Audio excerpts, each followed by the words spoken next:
Anytime the conversation comes up of the biggest flaws with the Rebel 1100, there's bound to be a handful of people talking about the top speed limiter. And of course, there's always the one guy that takes it too far. Honda's infringing on my rights. Why did I spend $11,000 for you to tell me I could only go 100 miles per hour? We all know one of those guys. But don't blow a coronary just yet, because I am 99% sure that I finally found a way to get rid of the top speed limiter on these things. Let's not waste any time, cue the intro, and let's get into it. Perfect.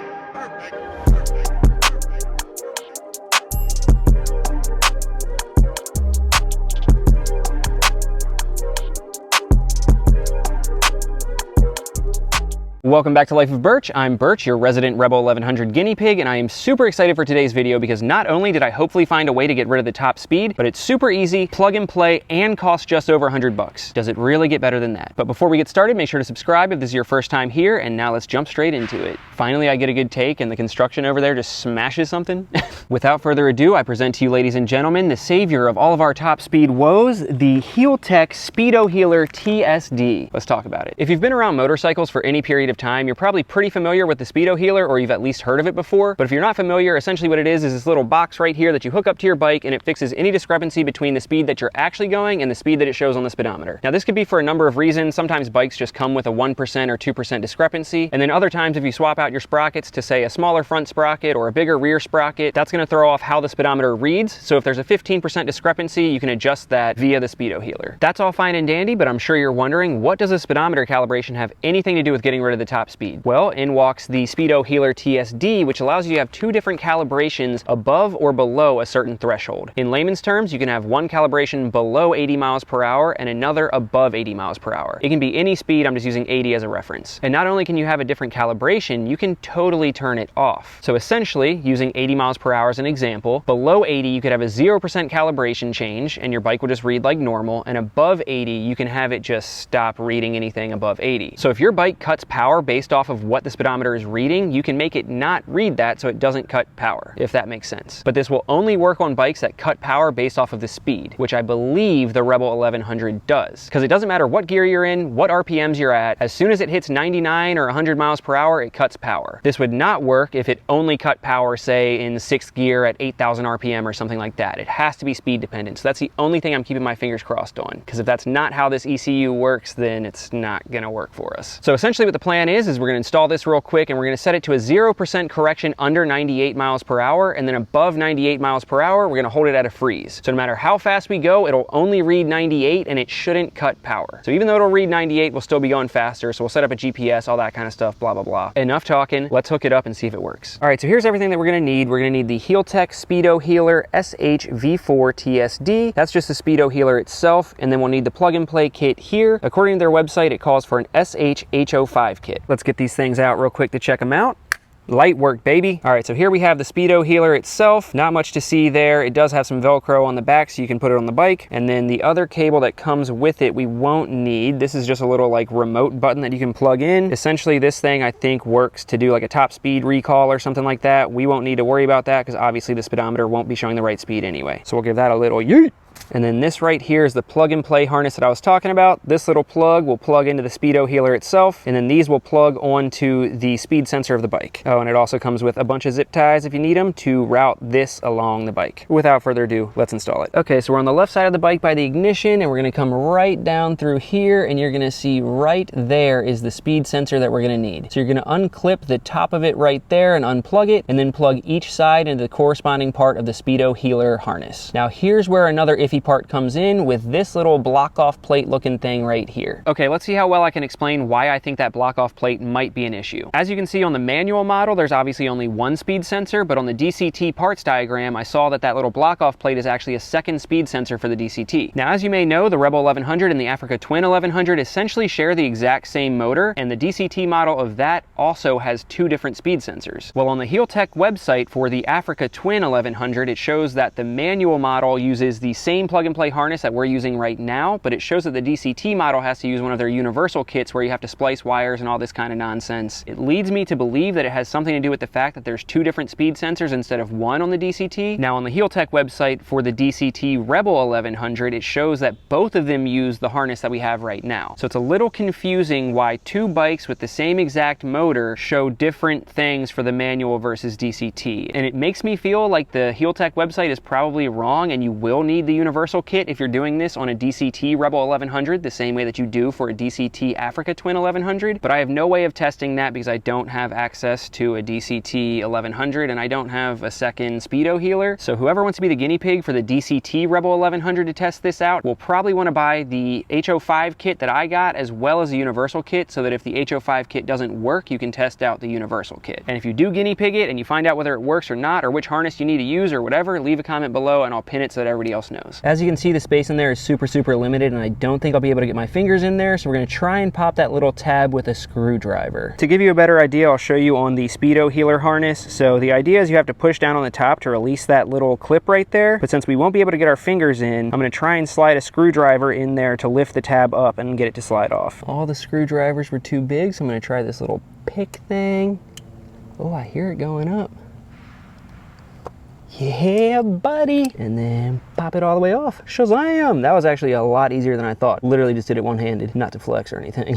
Now we just got to take the SpeedoHealer HO5 harness and hook each of the ends up to the corresponding end of the speed sensor we just unplugged. All right, I can't really get a good angle to show you guys, but I'm using this little hook thing to pull the harness side of the speed sensor towards me because I can't get my fingers in there to, yeah, there we go. Let me bring that in there to show you. I just use this little hook to pull that end towards me. I figure we'll want to plug that side in first, then get it out of the way, and then plug in that side. I realized that wasn't explained the best way, so what I'm saying is that on the stock speed sensor, there's the female side, which is like on the harness side, and then there's the male side, which is the sensor itself. First thing I did was pull forward the female harness side, and we're going to plug in the male side of the SpeedoHealer harness. Boom, clicked right into place, and then we'll feed that back into that tight space and figure out how the hell we're going to attach that to the stock speed sensor, because my fingers barely fit in there. This is one of those things that you gotta like hire your wife or somebody with baby hands to do. Oh, and it's been upside down this whole time. Maybe that's why it's so hard to get the positioning, because the wire's like making it twist whatever way it friggin' wants. Come on, dude. Dude, if I had somebody on the other side pushing it, I feel like it would go straight in. What the f? Go to your home. That's damn near lined up. Can I hook it and get it to pull in? Let's go. Can I push it with this screwdriver from the other side? Let's go. Yeah, it's freaking locked on there. Hell yeah. Okay, so if you don't have one of these hook tools, I definitely recommend getting one for this job. This little hook saved me twice. The first time I used it to hook the harness side from the stock bike and pull it out so I could plug it in. And then what I just did there is I used this hook to like hook into the female side of the SpeedoHealer harness and kind of jiggle it to get it to line up. And then once it slid right over, I went around to the other side and used a long screwdriver and pushed it so it clicked into place. Next step is routing this side of the SpeedoHealer harness through here somehow up underneath the seat so we can mount the SpeedoHealer itself. So I'm going to pop the seat off and this and get it routed to see what we can figure out. Push pin, and with that push pin out, this should just pop right off. Oof.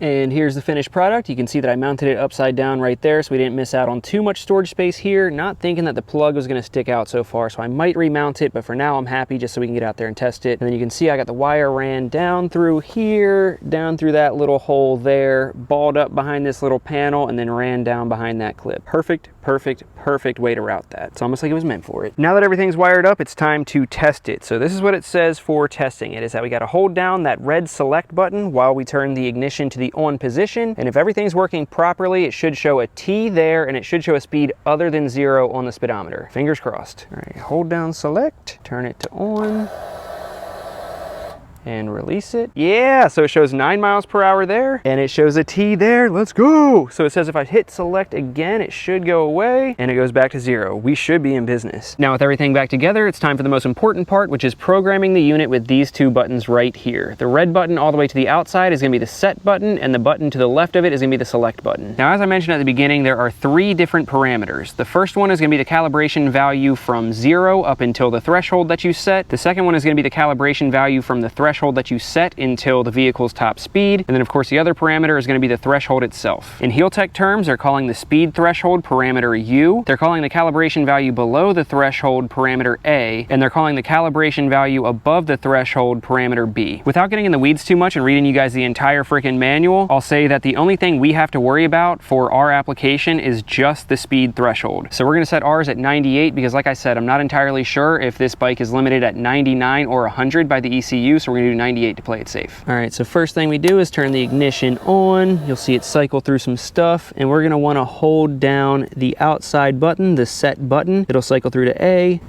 B, and then U. U is what we want, and we will hold down both buttons at the same time and then release them, and you'll see L flashing. Now, while that L is flashing, you'll see a number other than 0 up here, and as we hold down the set button, you'll see it start going up. So fast forward until we hit 98. All right, the first time I flew past 98 holding it down, so we're gonna do short clicks now until we get right to where we want to be, which is 98. There we go. So now that we're at 98, we'll come down here and press the select button.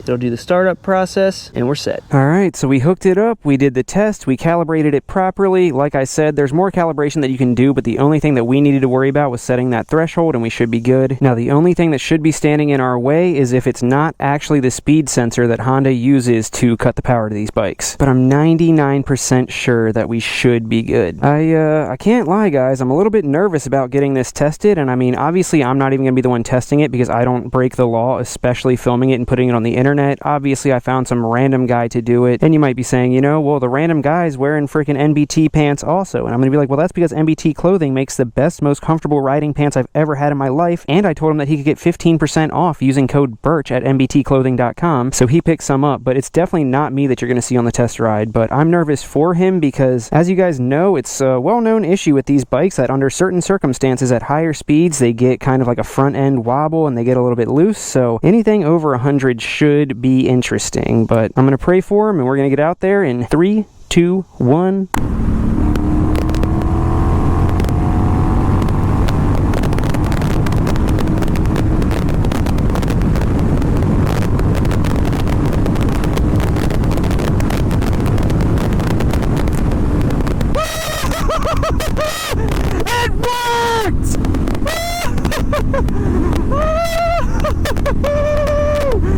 It worked! 107, baby, let's go!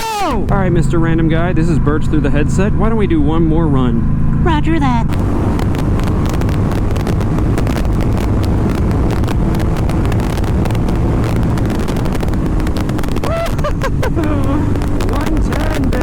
Holy shit. It actually worked. Guys, I am over the frickin' moon. As far as I know, that is the first ever GPS verified 110 mile per hour run on a Rebel 1100. Like I said, I was 99% sure that that would work, but that 1% is always what kind of like eats at you. Like, I don't know, did I actually find the right thing or did I just waste all this money on something being the guinea pig again? But I am so happy to be the guinea pig for you guys because it is insane that we just did that. I'm so stoked. This is the biggest issue that so many people have with this bike and we just cracked the code. Now let me give you guys kind of a play-by-play of what happened because there did seem to be a couple of little issues that I couldn't pinpoint, so we'll have to kind of dive into that in the future. But essentially what happened is I jumped on the highway, and one of the first runs that I did, I was able to get up to 107 miles per hour and was freaking losing it because I was so stoked about it. But I thought to myself, you know, is 107 it? Like, we've already proven that we could break 100, but what can we do? And I'm gonna be honest, in my head, I was like, 107's cool, but I have to see like 1-1 something, you know? I have to hit 110 because I mean, it just feels right, you know? 110 on an 1100, you know? 1-1, 1-1. Does that make sense? So anyway, the 107 run followed by the hunt for 110. There were a couple pools along the way that got up to like 103, 102, 104, stuff like that. But I'm gonna be honest, the front end shake is so gnarly on this thing that if I were the one riding it, I would not even want to keep it pinned because of how much it starts shaking sometimes. So sometimes the rider had to let off earlier than they wanted to because of the front end shake, but we had to persevere. And that's when something kind of weird happened. So I noticed that on one of the runs, there was a like clear straightaway and the bike was continuing to be pinned and the speedometer showed 98, but the GPS wasn't showing it go past 98 and it didn't feel like it was accelerating any. So it was really weird because there had been several 100 mile per hour plus pools before that, and then suddenly it seemed like it wouldn't go past even the 98. So that was a little bit weird. I kind of chalked it up to hoping, like, I don't know, maybe just the ECU isn't used to like knowing what to do past a certain point where it freezes on the speedometer, but it can tell that it wants to go faster, if that makes sense. So we're like, all right, that's a little bit weird. Turn the bike off, turn it back on, go to do some other runs, and immediately the next run, we're able to go over 100 again. I think that run, we got up to like 101 and then 103 or something like that. But then it seemed like there was another pool where it didn't want to get past 98. So I start wondering, like, does it matter if it's in 5th gear or 6th gear? Like, is there something weird there going on? And, you know, spoiler alert, I did already look back at the footage, and it does not matter if you're in 5th or 6th gear. It will still pass 100 miles per hour in 5th or 6th. It was just weird that there were like 2 mystery pools where it just wouldn't get past 98. Oh, and it's also worth mentioning that there were a couple times where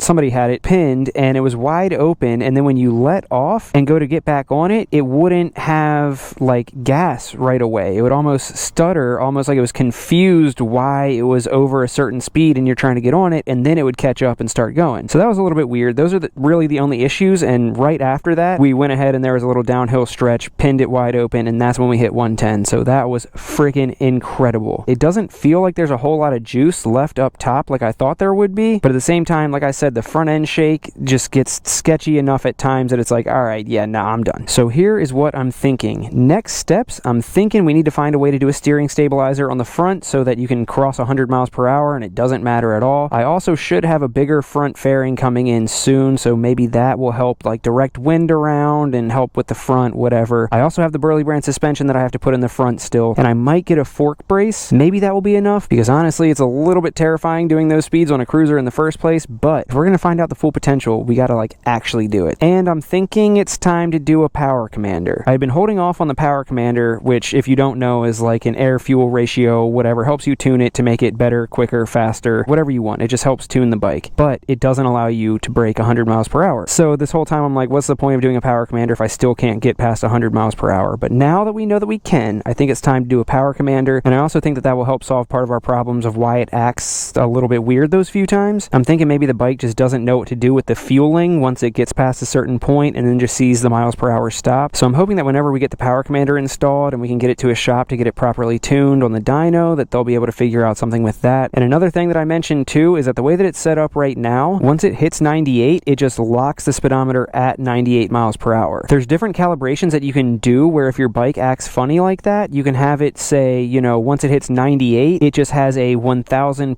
calibration difference. So that way the bike doesn't sense, oh, the speedometer just stopped at 98. It senses, oh no, it's still increasing some, you know, it doesn't feel like it stopped. It feels like it just slowed down. So I don't know if that would help with the weird fueling stuff that was going on. Like I said, obviously like a professional tuner would know best. So that is definitely next steps. But all that matters is that we broke 100 multiple times, got up to 110, which is insane. So stoked to see what we can do with these things. Like not just me, but you guys now knowing that we have the potential to go past 100. I'm really interested to see what this kind of opens up for everybody. Thanks for watching. I could not be more stoked about this. I'm literally, I feel like freaking Neil Armstrong, first man on the moon type business. And if you want to feel the same way, remember all the links are in the description for what you need to do this yourself. Shout out to the Patreon members for making all of this possible. And of course, they knew about this before you guys did. So if you want in on all of the secret access to stuff like this, patreon.com/lifeofburch. And if you're not able to sign up for the Patreon, that is totally fine. You can also support me by liking this video, commenting on it, and subscribing if you're not already. And I will catch you guys on the next one. Love you guys.